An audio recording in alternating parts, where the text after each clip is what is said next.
ऐ दिल है मुश्किल जीना यहाँ, जरा हट के जरा बच के, ये है डीयू मेरी जान। नमस्कार, स्वागत है आपका हमारे इस YouTube चैनल पर। मैं मुनमुन श्रीवास्तव आपका हार्दिक अभिनंदन करता हूँ। कैसे हैं आप सभी? उम्मीद करता हूँ आप में से लगभग सभी लोगों ने अपनी प्रेफरेंसेस भर दी होंगी, क्योंकि 14 जुलाई को 11:59 होते ही प्रेफरेंस शीट भरने की जो समय सीमा है वो ख़त्म हो गई। आज सुबह मैंने एक पोल भी जो है वो शूट किया था, जिसमें 3000 से अधिक वोट पड़े और 75% से अधिक जो है वो विद्यार्थियों ने बताया कि उन्होंने अपनी प्रेफरेंसेस भर दी हैं। लेकिन 2% ऐसे लोग भी थे जिन्होंने कहा कि सब्जेक्ट मैपिंग की वजह से उनको उनकी प्रेफरेंसेस नहीं मिली। आज दिल्ली विश्वविद्यालय में भी ड्यू के एडमिशन ब्रांच के पास कई ऐसे विद्यार्थी पहुंचे जिन्होंने कहा कि सब्जेक्ट मैपिंग की वजह से और एक सब्जेक्ट कम होने की वजह से वो जो है वो प्रेफरेंसेस नहीं भर पाए। अब सवाल यही है, इसलिए मैंने गाने से शुरुआत की कि ऐ दिल है मुश्किल जीना यहाँ। सवाल यह है कि जिस चीज़ के लिए आप लगभग जनवरी से मेहनत कर रहे थे और जब ये मौका आया तो वो मौका आपके हाथ से निकल गया, क्योंकि आपने ठीक से अपने सब्जेक्ट सिलेक्शन नहीं किए, ठीक से अपनी जो है वो सब्जेक्ट मैपिंग नहीं कर पाए, क्योंकि आपके पास सब्जेक्ट की जो है वो टैली कम थी।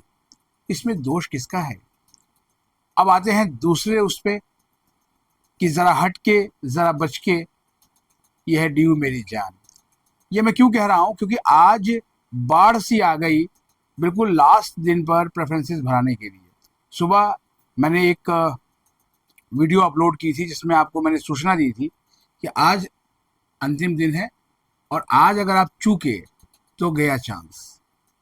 तो मुझे बड़ी खुशी है, और जो मेरे पास आज ईमेल्स, फ़ोन, व्हाट्सएप आए और मैंने जो कमेंट्स पढ़े उससे लगा कि जो है वो जितने भी इस चैनल के व्यूअर हैं और जो CUT UG के ज़रिए ड्यू में प्रवेश लेना चाहते हैं, उन्होंने अपनी प्रेफरेंसेस को अपनी तरफ से लॉक कर दिया और दिल्ली विश्वविद्यालय ने उसको जो है वो रात के 12 बजे लॉक कर दिया होगा। जिस समय आप ये वीडियो देखेंगे सुबह हो चुकी होगी, और सुबह के साथ ही आपका जो दिल है वो इंतज़ार कर रहा होगा शाम को 5 बजे आने वाली सिमुलेटेड रैंक का। अब आज एक पेरेंट ने पूछा कि ये सिमुलेटेड रैंक भला क्या है, आखिर क्या होगा इससे जो है वो ड्यू के एडमिशन प्रोसेस पे कितना असर पड़ेगा? तो इसका एक सिंगल लाइन में जवाब है, ये कुछ भी नहीं है और इसका कोई असर नहीं पड़ेगा।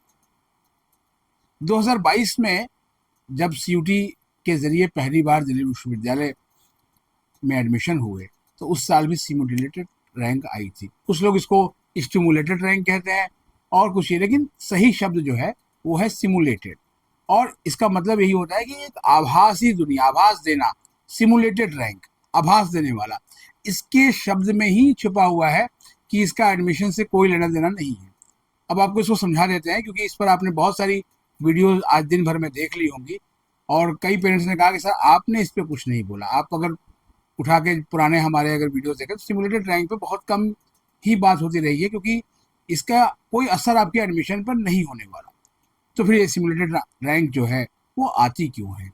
दरअसल जो प्रोसेस CSAS में दिल्ली विश्वविद्यालय की प्रवेश शाखा ने बनाया हुआ है, उसमें एक ये फीचर जो है, कंपोनेंट कहें, फीचर कहें या कुछ भी कह लीजिए, कोई भी नाम दे दीजिए, उसमें एक सिमुलेटेड रैंक भी है जो आपके जो है कम से कम आप मान के चलिए कि आपके 24 और 6 30 घंटे जो है वो लगभग जो है वो ये सिमुलेटेड रैंक ले लेती है।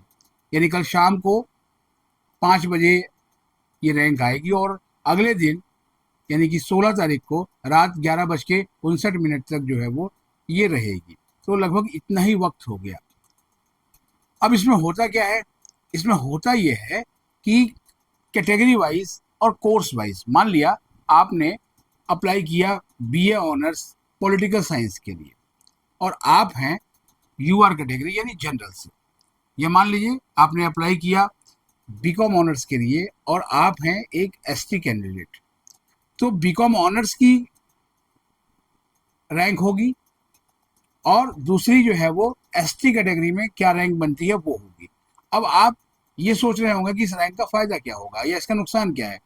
इसका फायदा ये आप मान सकते हैं कि इससे पता लग जाएगा कि आप कंपटीशन में कहाँ हैं, जैसा कि दावा किया जाता है। हालांकि सिमुलेटेड रैंक तैयार करने का जो पूरा प्रोसेस है वो कहीं से भी जो है वो उसके बारे में बहुत विस्तार से नहीं बताया गया है, लेकिन मोटा मोटी बात यह है कि सिमुलेटेड रैंक का मतलब यह है कि आपके उस कोर्स में आपकी पोजीशन कहाँ बनती है। जैसे मान लीजिए फॉर एग्जांपल आपकी पॉलिटिकल साइंस में 2000 रैंक आती है और कोर्स वाइज और लगभग सीटें जो है वो इसके आसपास ही हैं, तो आपको लगेगा कि भाई इतनी सीटें हैं पूरे ओवरऑल दिल्ली विश्वविद्यालय में, तो 2000 अगर मेरी रैंक आ रही है तो मेरा तो एडमिशन पक्का है।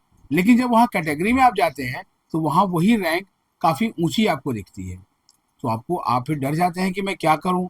ऐसे ही किसी और कोर्स में जिसका मैंने मान लीजिए नाम बीकॉम ऑनर्स दिया, जो कि डी का सबसे पॉपुलर कोर्स है, वहाँ आपको लगता है कि अरे मेरी रैंक तो 50,000 से ऊपर बैठ रही है, तो ऐसे में तो मेरा एडमिशन होगा ही नहीं। तो फिर जो है वो आप परेशान हो जाते हैं। जैसे कि आज एक पेरेंट ने कहा भी कि सर जो है मैंने सिमुलेटेड रैंक के बारे में बहुत कुछ पढ़ा है और अगर ये आती है तो उसके बाद हम क्या करें। देखिए आपकी प्रेफरेंसेस चेंज करने का जो है वो उसकी प्लेसिंग का ये ऑप्शन देता है, क्योंकि जैसे ही सिमुलेटेड रैंक आएगी शाम को 5 बजे, तो जो पोर्टल 14 जुलाई को रात के 11:59 पर जो लॉक हो गया वो फिर से उसका ताला खुल जाएगा और आप अपनी प्रेफरेंसेस को अरेंज कर सकते हैं। तो क्या ऐसा करना चाहिए, ये एक बच्चे का सवाल रहा आज। तो हमने उसको कहा कि देखो ऐसा है, एक ऐसी रैंक जिसका आपके एडमिशन प्रोसेस से कोई लेना देना नहीं है, सिर्फ ये एक रैंक आई है और उस रैंक को आप देख लीजिए जिससे कोई लेना देना नहीं है, तो फिर आप इसमें जो है वो क्यों चेंज करेंगे। क्योंकि कहा भी जाता है कि बहुत ही ड्रास्टिकली ये आपके प्रेफरेंस ऑर्डर पर असर डालती है अगर आपने जो है वो इसको देखकर अपनी प्रेफरेंसेस को चेंज किया। क्योंकि एक कहानी मैंने आपको बताई थी पहले कि किस तरीके से प्रेफरेंस चेंज करने की वजह से एक बच्ची जो है वो जो बहुत ही अच्छे कोर्स में पहुंच सकती थी और उसके मार्क्स भी बहुत अच्छे थे, तो वो कहीं की कहीं पहुंच गई। और मैंने मार्क्स की बात की, मैंने आपको बहुत पहले बता दिया था कि दिल्ली विश्वविद्यालय में जो सीसेस पर जो सीट अलॉटमेंट का प्रोसेस है वो कहीं पर भी उसमें जिक्र नहीं किया गया है। आप उठा के कोई भी डॉक्यूमेंट पढ़ लीजिए कि रैंक के आधार पे आपकी जो है वो आपको सीट मिलेगी। ये ऐसा जो है वो मेडिकल और इंजीनियरिंग में होता है। यहाँ तो आपके मार्क्स, आपकी कैटेगरी, आपकी बनाई हुई प्रेफरेंस शीट और उस कॉलेज में कितनी सीटें उस कैटेगरी में उस कोर्स में है, उसके आधार पर ही आपको जो है वो एडमिशन मिलेगा। और जब 19 जुलाई को पहली एलोकेशन आएगी और आप इन पैरामीटर्स को जो है वो आप उसके खांचे में फिट बैठे होंगे, तो आपको एक सीट जो है वो निकाल कर दे दी जाएगी आपकी प्रेफरेंस के अकॉर्डिंग। वो आपकी पहले नंबर की प्रेफरेंस हो सकती है, 5वें नंबर की हो सकती है, 10वें की हो सकती है, 20वें की हो सकती है और यहाँ तक कि 1100 वाले नंबर की भी हो सकती है। क्योंकि बहुत से बच्चों ने आज बताया कि किसी को 1200 के आसपास जो है भरने का ऑप्शन दिया हुआ है उनकी एलिजिबिलिटी कंडीशन के आधार पर। एक ने तो बताया कि उसको 970 उसकी एलिजिबिलिटी बनती है।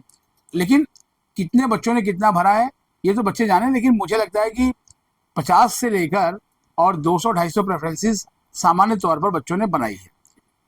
तो एक कमेंट में इस वीडियो को करने से ठीक पहले पढ़ रहा था कि सर अब प्रेफरेंसेस तो भर दी, अब आगे करना क्या है।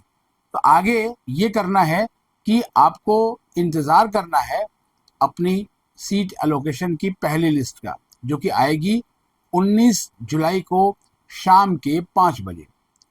तो उसमें आप देखेंगे कि आपका नंबर अगर आ गया तो आपका जो पोर्टल है वहाँ पर जो है वो सीसेस एक्टिव हो जाएगा। वहाँ पर आपके मार्क्स भी जो है वो लिखे होंगे कि आपके कितने हैं और कौन सा कॉलेज और प्रोग्राम आपको मिला हुआ है आपके स्कोर के आधार पर। और नहीं आता है तो नो एक्टिव सीट एलोकेशन लिखा होगा।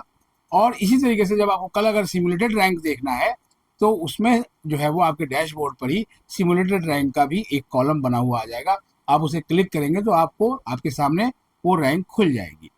तो फिलहाल जो है वो हम आपको बता रहे हैं कि इसके बाद आपको अभी फिलहाल कुछ नहीं करना है। सिमुलेटेड रैंक आपको देखना है, समझना है और उसके आधार पर कोई एक्शन लेना है तो आप इसे ले सकते हैं, वो आपकी अपनी निजी जो है वो राय हो सकती है। लेकिन अगर आप हमसे कहेंगे तो हम यही कहेंगे कि सिमुलेटेड रैंक को लेकर जो है बहुत अधिक चिंतित होने की ज़रूरत नहीं है, क्योंकि जिसका आपके एडमिशन पर कोई असर ही नहीं है उसको लेकर इतना चिंतित होने की कोई आवश्यकता मुझे नहीं लगता कि है। ये मैं आपको अपने अनुभवों से बता रहा हूँ। फिलहाल आज के लिए इतना ही है। मैं आप सभी को शुभकामनाएं दूंगा कि आपने अच्छे से प्रेफरेंसेस बनाई होंगी और आप सभी के जो है वो सपनों के कॉलेज में और सपनों के कोर्स में आपको एडमिशन मिले। चैनल पर नए हैं तो चैनल को सब्सक्राइब कर लीजिए और इसे अपने दोस्तों के बीच शेयर कीजिए। मिलते हैं एक और एपिसोड के साथ, तब तक के लिए नमस्कार।